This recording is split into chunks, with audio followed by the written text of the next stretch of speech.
Ya, pemirsa, kita telah sampai di segmen penghujung dialog kita siang hari ini. Pak Emmanuel, saya akan kasih kesempatan Anda untuk merespon. Tadi sudah ada beberapa kritik dari Mas Andi yang mengatakan sepertinya Pemprov Jakarta dalam mengurai kemacetan ini agak-agak trial dan error approach-nya. Gimana tuh, Pak? Sebenarnya kalau dibilang trial dan error juga bukan. Sebenarnya sudah ada apa yang akan kita lakukan.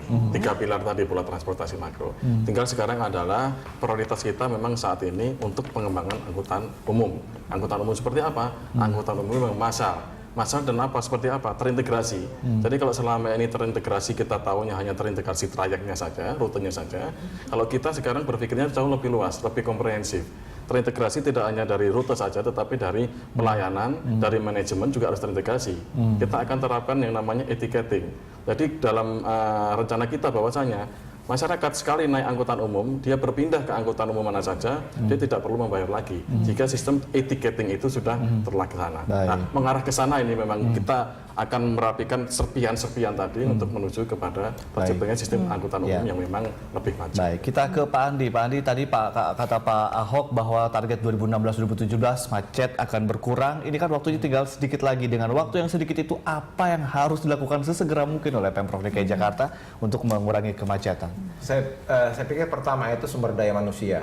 Jadi mungkin Pak Gubernur itu bisa melakukan semacam evaluasi terhadap sumber daya manusia di Dinas Perhubungan ya. Dalam artian bukan langsung dipecat-pecat gitu. Tapi kurang atau bagaimana gitu, Pak? Saya lihat kurang gitu. Itu mungkin perlu ditambah ya. Terus kemudian perlu dilakukan pelatihan-pelatihan yang cukup terutama kepada kawan-kawan kita yang di lapangan gitu ya. Nah, itu yang mungkin perlu dilakukan semacam empowering manpower di bidang di kawan-kawan di Dinas Perhubungan. Terus kemudian yang kedua, saya justru sekarang ini merangsang Pak Ahok itu untuk segera langsung mengambil kebijakan yang tegas. Ya, ERP itu langsung dilakukan aja. Terus kemudian yang kedua itu pembatasan usia kendaraan. Itu segera, jangan ditunggu-tunggu 3 tahun. Ya, jadi istilahnya kendaraan-kendaraan itu batas 10 tahun seperti yang di Singapura. Itu segera dilakukan. Nah, terus kemudian ketiga, kalau bisa umpamanya Pemprov DKI membuat perda. Mungkin untuk setahun itu mobil-mobil produksi baru itu tidak diperkenankan untuk melintasi Jakarta. Bisa mereduksi berapa persen kemacetan, Pak? Saya pikir kalau untuk itu bisa 50%. Kenapa? Karena saat ini produksi mobil murah itu cukup tinggi, ya.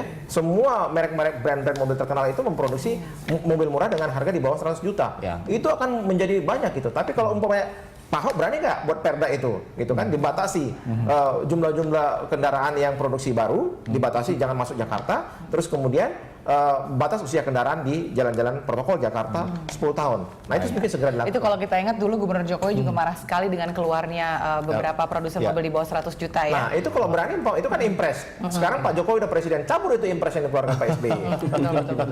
Oke. Ya, mudah-mudahan sejumlah sektor ini bisa saling bekerja sama karena tentunya tidak bisa dilimpahkan ke Pemprov saja ya. Ya, karena kan ada juga pusat juga harus tegas. Mungkin nanti Pak Andi dan Pak Emmanuel diundang lagi, tapi membahas kok sekarang udah tidak ada lagi di list negara termacet di dunia. Iya. Mudah-mudahan seperti itu ya. Pemprov DKI dalam akhirnya mengurai kemacetan, jadi kita nggak usah ngojek lagi di kantor ya. Nggak usah ngojek lagi. Oke. Terima kasih Pak Andi, terima kasih Pak Emmanuel. Mudah-mudahan kemacetan bisa berkurang begitu ya. Terima kasih ya. Dan pemirsa, demikianlah dialog kami di Lunch Talk dan kami akan segera kembali di rangkaian informasi lainnya setelah jeda yang satu ini.